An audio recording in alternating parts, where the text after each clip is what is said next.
Il existe des instants dans une vie où rien ne semble changer à l'extérieur, et pourtant quelque chose commence à se déplacer profondément à l'intérieur. Une sensation difficile à expliquer, comme si ton regard sur toi-même devenait plus lucide, plus vaste, comme si une partie de toi observait désormais le monde avec une conscience nouvelle. Ce n'est pas un événement spectaculaire, ni une révélation soudaine. C'est un glissement subtil, une ouverture silencieuse qui te fait sentir que les anciennes certitudes ne suffisent plus à contenir ce que tu es en train de devenir. Beaucoup passent à côté de ce moment, absorbés par la vitesse du quotidien. Mais ceux qui savent écouter ressentent cette vibration discrète, cette invitation intérieure à explorer une dimension plus authentique de leur existence. Ce chemin n'avance jamais en ligne droite. L'évolution intérieure ressemble davantage à un mouvement circulaire, presque spiralaire, où l'on croit parfois revenir aux mêmes questions, mais avec une compréhension différente. Chaque étape semble familière, et pourtant la conscience qui la traverse n'est plus la même. Certains avancent rapidement, d'autres plus lentement, mais il n'existe aucune trajectoire idéale. Chacun évolue selon son propre rythme, guidé par des expériences qui viennent révéler peu à peu des parts de soi jusque-là invisibles. Ce voyage ne consiste pas à devenir quelqu'un d'autre, mais à se rapprocher progressivement de ce qui était déjà présent en silence. Au début, beaucoup vivent sans réellement se voir.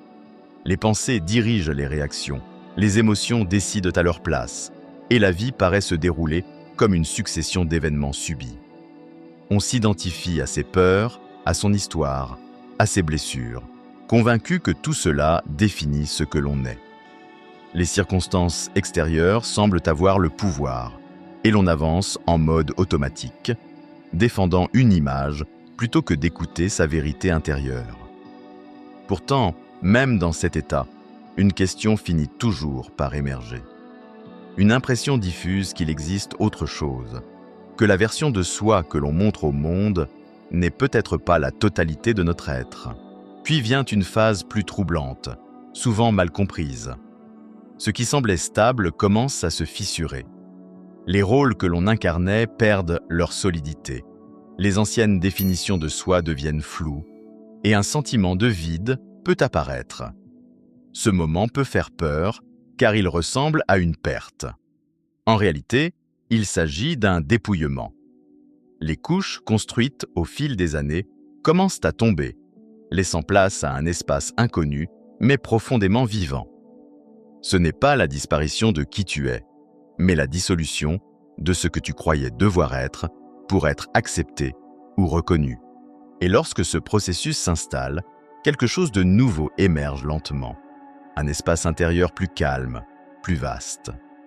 Les pensées sont toujours là, mais elles ne dictent plus tout. Les émotions traversent sans emprisonner. Une forme de présence apparaît, simple et stable, comme si tu commençais enfin à habiter pleinement ta propre vie. Les choix deviennent plus alignés, certaines relations se transforment naturellement, et ce qui ne correspond plus s'éloigne sans lutte excessive. L'éveil n'est pas un moment dramatique, ni une destination finale. C'est une clarté qui grandit doucement, une manière différente de regarder le monde et de se regarder soi-même. Peut-être que ce que tu ressens aujourd'hui n'est pas de la confusion, mais une transition silencieuse. Peut-être que ce sentiment d'inconfort ne signifie pas que tout s'effondre, mais que quelque chose de plus authentique cherche à naître. Car chaque transformation profonde commence ainsi, dans le calme, avant que le visible ne rattrape l'invisible. Et parfois, la plus grande évolution ne se remarque pas immédiatement. Elle se ressent, comme une certitude douce qui te dit que tu es déjà en train de changer. À un certain moment du chemin intérieur, une séparation subtile commence à apparaître. Ce n'est pas une rupture visible, mais une prise de conscience silencieuse. Une part de toi observe désormais ce que tu ressens, au lieu de s'y confondre. Là où auparavant les pensées semblaient être ta réalité absolue, quelque chose de plus calme commence à émerger. Tu remarques que les émotions passent comme des vagues, tandis qu'une présence plus stable demeure en arrière-plan. Cette présence n'essaie pas de contrôler, elle regarde simplement. Et plus tu la reconnais, plus tu comprends que tu n'es pas uniquement l'histoire que tu racontes sur toi-même. Petit à petit, l'identité construite au fil des années perd sa rigidité.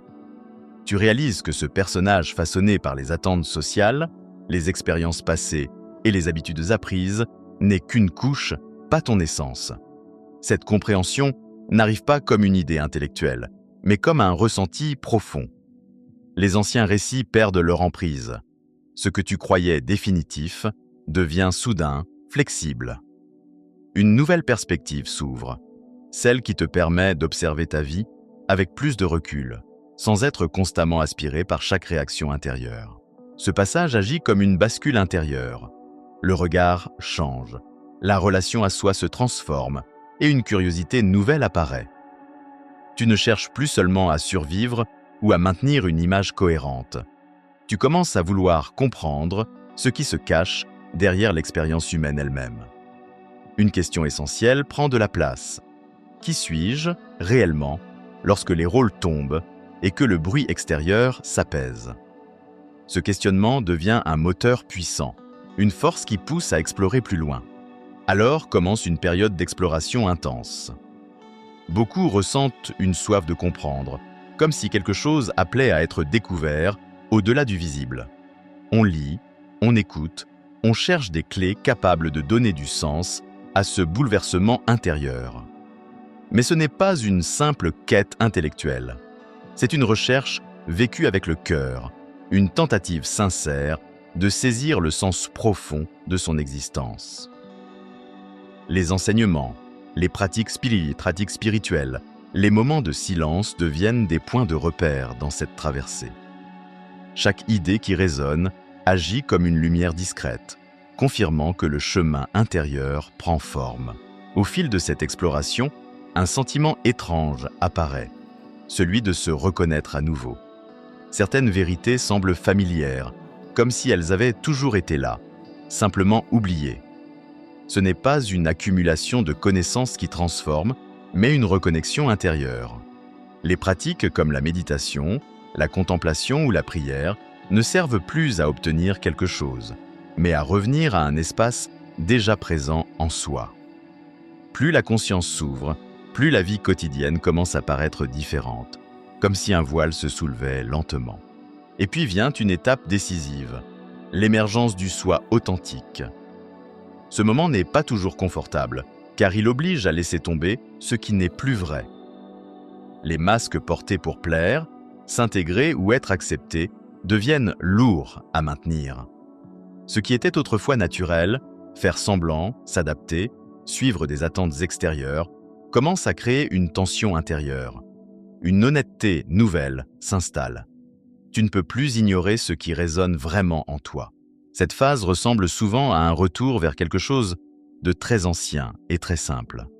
Comme si tu retrouvais une part de toi qui existait avant les conditionnements, avant les rôles, avant les compromis. Une spontanéité oubliée réapparaît, semblable à la liberté que l'on ressentait enfant, lorsque l'identité n'était pas encore enfermée dans des règles invisibles. Tu deviens plus sensible à ce qui nourrit réellement ton énergie et à ce qui l'épuise. À ce stade, la vie commence à se réorganiser presque naturellement. Les relations déséquilibrées deviennent évidentes. Les activités qui ne résonnent plus perdent leur attrait. Certaines directions se ferment, tandis que d'autres s'ouvrent, sans effort excessif. Ce n'est pas une rébellion contre le monde, mais un alignement intérieur qui ne tolère plus ce qui n'est pas en accord avec ta vérité profonde. Tu ne cherches plus à impressionner, tu cherches à être en paix avec ce que tu es. Et peut-être que la plus grande surprise de cette transformation est là.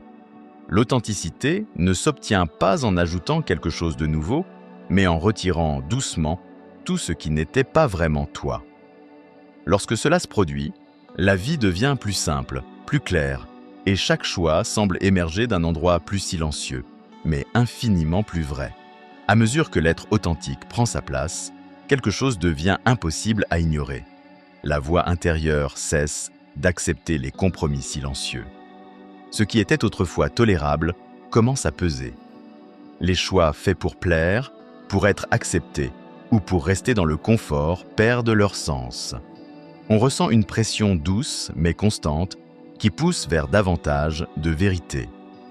Ce n'est pas un caprice soudain, mais une nécessité intérieure. L'âme ne veut plus se taire, et plus on tente de revenir en arrière, plus l'inconfort devient évident. Cette période s'accompagne souvent de changements visibles.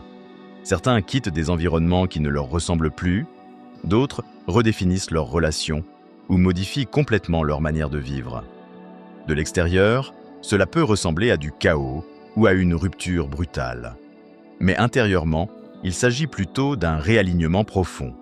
Ce qui s'effondre n'était déjà plus en accord avec ce que la personne devient. L'ancien décor se retire pour laisser place à une énergie plus cohérente, plus vivante, plus alignée avec la vérité intérieure. En parallèle, un mouvement intérieur plus intense se déclenche. Des émotions anciennes peuvent remonter à la surface, parfois sans prévenir. Des souvenirs oubliés, des blessures mises de côté, des sensations longtemps étouffées, demandent enfin à être regardées. Ce processus peut donner l'impression de traverser des montagnes russes émotionnelles, comme si l'être entier se libérait de couches accumulées depuis des années. Ce n'est pas un retour en arrière, mais une purification silencieuse. Ce qui remonte n'apparaît pas pour blesser à nouveau, mais pour être enfin compris et relâché. Le corps lui-même peut refléter cette transformation intérieure. Le sommeil change, l'intuition devient plus vive, les rêves semblent plus marquants, parfois même porteurs de messages symboliques. Certains ressentent une sensibilité accrue à leur environnement ou une perception différente des synchronicités du quotidien. Le monde ne change pas réellement autour d'eux, mais leur manière de le percevoir devient plus fine, plus ouverte, comme si leur réalité s'élargissait progressivement. Puis, après cette phase de réajustement, une nouvelle manière d'exister commence à s'installer. Ce n'est plus une lutte pour devenir quelqu'un d'autre, mais une acceptation profonde de ce qui est déjà là. La vie cesse d'être une succession de combats intérieurs pour devenir un espace d'harmonie entre le cœur, l'esprit et le corps. On apprend à avancer sans se trahir, à écouter ses limites sans culpabilité, à accueillir ses imperfections sans se condamner. La compassion envers soi-même devient une force centrale et non plus une faiblesse. Cette transformation se reflète naturellement dans la relation aux autres. Lorsque l'on cesse de se juger durement, on arrête aussi d'exiger la perfection chez ceux qui nous entourent. Une forme de douceur apparaît. On comprend que chacun avance avec son niveau de conscience, ses blessures et ses apprentissages. Les relations deviennent moins basées sur le contrôle et davantage sur la compréhension. L'empathie ne vient plus d'un effort, elle devient une conséquence naturelle de l'alignement intérieur. À ce stade, une autre guérison se produit, celle du parent intérieur. On commence à se traiter avec la bienveillance que l'on aurait parfois eu besoin de recevoir plus tôt. On devient pour soi-même un espace sûr, une présence rassurante. Peu à peu, l'amour de soi cesse d'être un concept et devient une pratique quotidienne, faite de patience, de respect et d'écoute. Et plus cette relation intérieure se renforce, plus elle rayonne vers l'extérieur, influençant chaque interaction de manière silencieuse mais puissante. Cette harmonie dépasse même le cadre personnel. Un sentiment d'unité avec le monde apparaît. La nature, les animaux, le vent, la lumière, les détails les plus simples du quotidien semblent reliés à une intelligence plus vaste. Ce n'est pas une idée abstraite, mais une expérience vécue. La sensation d'appartenir à quelque chose de plus grand que soi. On commence à ressentir la vie comme un réseau vivant où tout est lié. Et pourtant, cette conscience nouvelle ne nie pas les difficultés de l'existence. Elle n'idéalise pas le monde. Au contraire, elle accepte la lumière comme l'ombre, comprenant que chaque expérience, agréable ou inconfortable, participe à la richesse du voyage humain. Il ne s'agit plus de fuir ce qui est difficile, mais de l'accueillir avec maturité et compréhension. Peut-être que si ces mots résonnent en toi, c'est que tu n'es plus simplement en train de chercher un sens, mais que tu es déjà en train de le vivre. Et si ce chemin te parle, prends un instant pour observer ton propre parcours, ce que tu as laissé derrière, ce qui est en train d'émerger, et la personne que tu deviens doucement, presque en silence. Si quelque chose en toi a vibré pendant cette vidéo, ne laisse pas cette sensation s'éteindre en silence. Écris simplement un mot dans les commentaires pour marquer ton passage, parce que parfois, reconnaître son propre chemin est déjà le début d'une transformation.